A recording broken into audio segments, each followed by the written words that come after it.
इस तरह का दरिंदगी हम लोग बर्दाश्त नहीं करेंगे। तो देखिए, छानबीन की प्रक्रिया एसआईटी के द्वारा पूर्ण कर ली गई है। डीजीपी महोदय को सौंप दी गई है रिपोर्ट, और हम समझते हैं कि आगे जो जांच है उसका इंतज़ार किया जा रहा है। ऐसे लोगों को हम समझते हैं कि कठोर से कठोर सज़ा मिलनी चाहिए, जो हमारा कानून कहता है। नमस्कार, दर्श न्यूज़ देख रहे हैं आप और मैं हूं आपके साथ दक्षा प्रिया।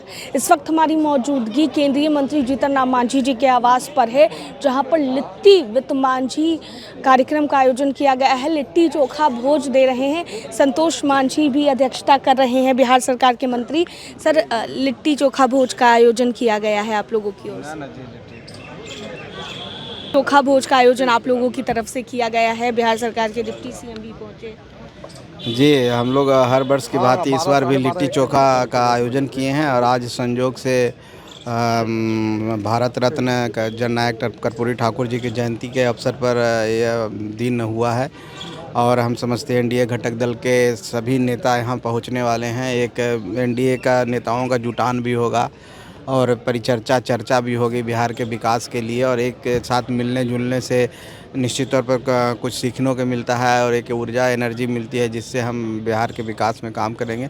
तो एक अच्छा आयोजन है, और आपके माध्यम से तमाम कार्यकर्ताओं को, हिंदुस्तानी आवाम मोर्चा सेकुलर के कार्यकर्ताओं को मैं धन्यवाद देता हूँ कि उन्होंने सब मिल करके इस आयोजन को सफल बनाने में काम किया है, और अपने नेता श्री जीतन राम मांझी जी को भी कि यहाँ पर उपस्थित हैं। तो हम समझते हैं कि ओवरऑल ये कार्यक्रम बहुत ही अच्छा है, और हम लोग इसका आनंद ले रहे हैं। सर, दही चूड़ा भोज के बाद से बातचीत हो रही थी कि खरमास खत्म होगा तो बिहार में कैबिनेट एक्सपेंशन हो सकता है, क्या कुछ ऐसी खबरें भी हैं? देखिए, इसकी जानकारी मुझे नहीं है। ये तो माननीय मुख्यमंत्री जी का अपना प्रेरोगेटिव्स है, और उनकी मर्जी पर ही सब होता है। वो जब चाहें तब कैबिनेट में नए साथी को ला सकते हैं, किसी को हटा सकते हैं। तो ये उनके ऊपर है, और हम लोग ने हमारे लोग के बीच में इस तरह की बातें नहीं होती है, और जब जैसा हम लोग को जवाबदेही मिलेगा हम लोग करने के लिए तैयार हैं। सर, नीट छात्रा की मौत को लेकर काफ़ी ज़्यादा बवाल अभी फ़िलहाल पूरे बिहार भर में देखा जा रहा है, आप लोग किस तरीके से देखते हैं? देखिए, छानबीन की प्रक्रिया एसआईटी के द्वारा पूर्ण कर ली गई है। डीजीपी महोदय को सौंप दी गई है रिपोर्ट, और हम समझते हैं कि आगे जो जांच है उसका इंतज़ार किया जा रहा है। बहुत जल्द इसका उद्भेदन होगा, जो दोषी होंगे वो पकड़े जाएंगे, और उनको कड़ी से कड़ी सज़ा मिलेगी। हम इतना ही आपके माध्यम से जनता को कहना चाहते हैं कि थोड़ा धैर्य रखिए, सरकार पर विश्वास रखिए। सरकार पूरी तरह से पीड़िता के साथ है, उनके परिवार के साथ है, और जो भी घटना हुआ इस तरह का, माने सभ्य समाज में इस तरह की घटना की कल्पना नहीं की जा सकती है।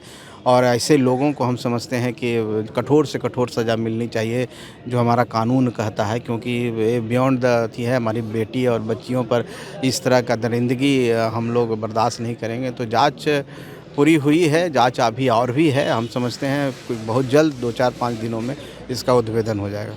इस मामले को लेकर सर एक और मेरा सवाल है। पप्पू यादव सांसद हैं, वो पूर्णिया के, बार बार ये सवाल उठा रहे हैं कि बिहार में बैठे बड़े नेताओं का इन्वॉल्वमेंट इस पूरे मामले में है। अब पप्पू यादव जी को जानकारी है तो नाम बताना चाहिए उनको, नहीं तो इस तरह की बात नहीं करनी चाहिए। हम समझते हैं कि देखिए, ये बहुत ही सेंसिटिव मामला है। आप कुछ भी बोलेंगे तो उसका मतलब कुछ होता है। ये जनता से जुड़ा हुआ, जनता के सेंटीमेंट से जुड़ा हुआ है। अगर आप कुछ उल्टे सीधे बात बोलेंगे जिससे जनता में गलत मैसेज जाएगा, और वो सेंटीमेंट में ऐसी कोई घटना होती है, तो उसकी जवाबदेही कौन लेगा?